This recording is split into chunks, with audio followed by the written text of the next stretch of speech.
I'm Carole Leathem, and you're listening to a bonus episode of the Caretakers Journey podcast.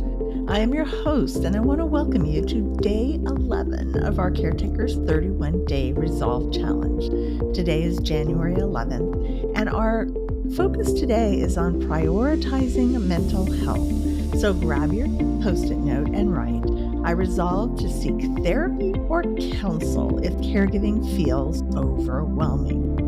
So as a caregiver, do you ever feel overwhelmed? I do. Did you know that caretakers burnout is now listed and considered as an illness by medical professionals, and it's now in medical journals? So what is caretakers burnout? Well, it's a state of mental, physical, and emotional exhaustion. Caregivers may begin to have their own mental health crisis and feel anxiety, depression, and fatigue. When I started to feel overwhelmed, I didn't know what to do. I didn't have a regular therapist, and I was struggling to find help. So I made a call, I got set up with a therapist, and I've been with the same therapist for 8 years. So why a therapist?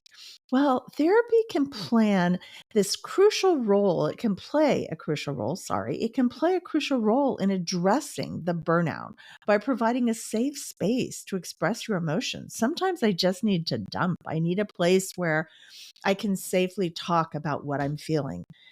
Then my therapist has helped me learn some coping strategies, and he's given me feedback on some of the strategies that I've developed myself.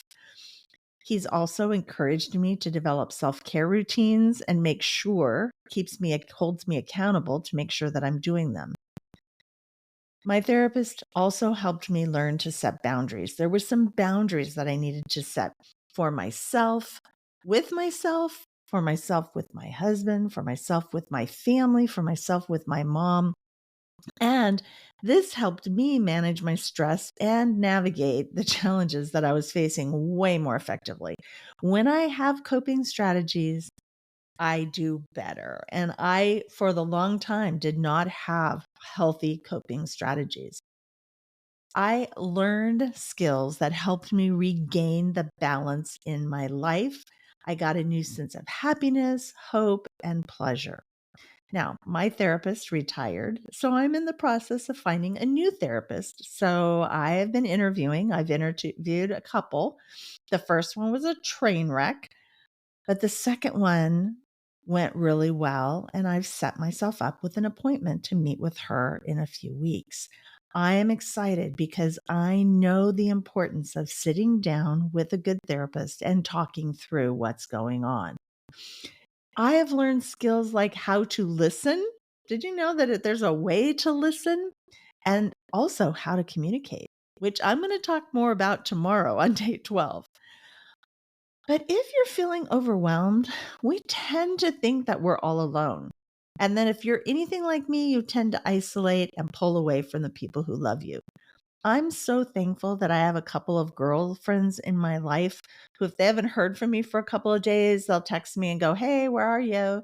And it's really interesting because one of them will ask me, when's the last time you took a shower? Did you know that if you haven't taken a shower for 3 or 4 days, you're probably, as a caregiver, sliding into some depression or some caregivers burnout? I know for me, I went yesterday and got my hair done.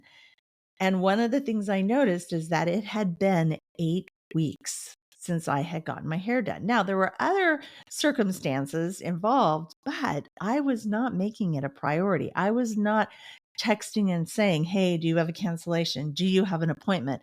I was not making it a priority. And there is something about going and getting a good haircut, getting a new style, getting your color. I'm very gray, getting rid of all the gray. There's nothing wrong with being gray, but with me, it just doesn't work. And when you're not doing those things, it's time to stop and think, am I overwhelmed? And usually one of my friends will text me and go, okay, we need to have a conversation. It's time. You need to blah, blah, blah, blah. The good news is you're not alone. Even if you feel alone, you're not alone. Did you know that there are over 55 million other caregivers in the US alone and over 80 million worldwide. The good news is that therapy can be a valuable tool in our caregiving journey and encourage us to get out there and meet other caregivers. Do you know that I don't have a conversation very rarely in a day that I don't meet a caregiver? I was at the gym yesterday morning. New girl comes in. I walk over, I start talking to her. Pretty soon I ask her about her life. She asks me about my life. And the next thing you know, I find out she's the caregiver of a child with special needs. We have now connected. We now look for each other in the gym, and we now can encourage each other on that journey of caregiving with our loved ones. I just think that's a beautiful thing. Therapy is so important. So I have a Post-it note. You know me, I'm a Post-it note girl in this window right here to my right that says survival. It's the word survival in capital letters, SURVIVAL. And on each Post-it note, I have that word written multiple times down from top to bottom on a Post-it note. And I've created acrostics. And what that does is it helps me look at that if I'm struggling with whatever.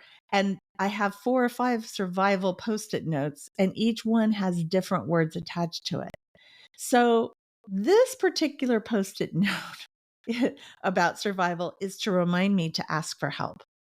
So the first word, S, equals seek help, because we have to be willing to seek and ask for help. We have to identify that we need help, and we have to seek. The U equals understand I need help. So S, seek help. U, understand I need help. Sometimes we try to do it all on our own, and that does not work for me. I try, and then I find myself just overwhelmed, impatient, tired, burnt out, and I need help.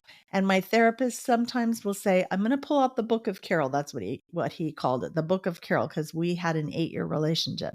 And he goes, you realize you've been here before. And this is what you did that time. And I'm like, oh yeah, okay. I've been here before. I know what it feels like. You need to understand that you need help. The R is risk asking for help. You know, after my first interview looking for a new therapist, and it was a train wreck, I could have just said, no, I'm not going to risk anymore, but I didn't. I asked for other names. I asked for other phone numbers. I did other interviews, and I'm hoping that I have now landed with the therapist that I'm going to be with for a while. S, seek help. U, understand you need help. R, risk asking for help. V, this is important, view help as making you stronger, not that you're weak. Sometimes we think if we need help, it's because we're weak. Not true. View help as making you stronger. I, initiate, goes back to the S, seek. Initiate. You have to be the one to get up and start looking for help. Then the next V is you need to value the words of the person that's helping you. You need to value the words of your therapist. And if they give you an assignment, my therapist would give me an assignment and then he would hold me accountable. You need to value those words and you need to do the work and you need to listen because they have some great insight. Acknowledge help goes back to, viewing that it's not me being weak. It's acknowledging that I need help. I can't do this on my own. And L is to learn from those that I seek help from. If I'm going to take the time to ask for help and they're going to take the time to give me help, I need to learn from those that I seek help. And I have been blessed with some wonderful people in my life that have helped me. If you're feeling overwhelmed, please, please, please reach out today and get help. Remember, you need to take care of you, or you won't be able to take care of anyone else. You won't even be effective in taking care of anyone else. And when you are responsible for the care of a loved one, like I am for my husband and for my mother, I cannot risk being burnt out. I need to make sure that I take care of myself so that I can be effective in caring for my loved one. So today, if you're feeling burnt out, If you're just feeling tired or overwhelmed, find someone to talk to. Thank you for joining me today. If you know a caretaker, share the show with them using the links in the show notes. My resources for these resolves is my book, Are You Ready to Find Joy When Life Gets Messy? If you want to know more about my personal caretaking journey, the links to purchase my book are below. If you want an in-depth copy of the Caretaker's 31-Day Resolve Challenge, join my email list. The link is also in the show notes below, and I'll let you know how you can get it. As I close out the episode today, I want to pray for you. God, I know how hard it is to acknowledge that I need help. I know how hard it is for me to pick up the phone and make phone calls, especially when something hasn't worked out with somebody else. I also know the value, God, of talking and sharing and venting and listening to a therapist who is trained to help me in my circumstance. I pray, God, for the caregiver who's listening today who may be feeling overwhelmed. I pray for the caregiver who's feeling burnt out. I pray for the caregiver who may be struggling with their own mental health crisis because of the pressure that they're under. God, I just pray that right now they would hear my words when I say they're not alone. They're seen and known by me. They're seen and known by you.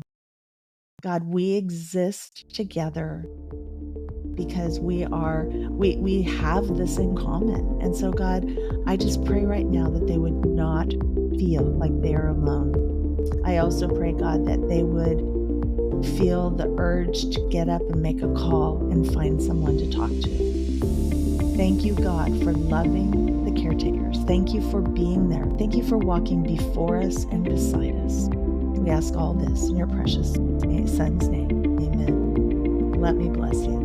May the Lord bless you and protect you. May the Lord make his face shine on you and be gracious to you. May the Lord look on you with favor and give you peace.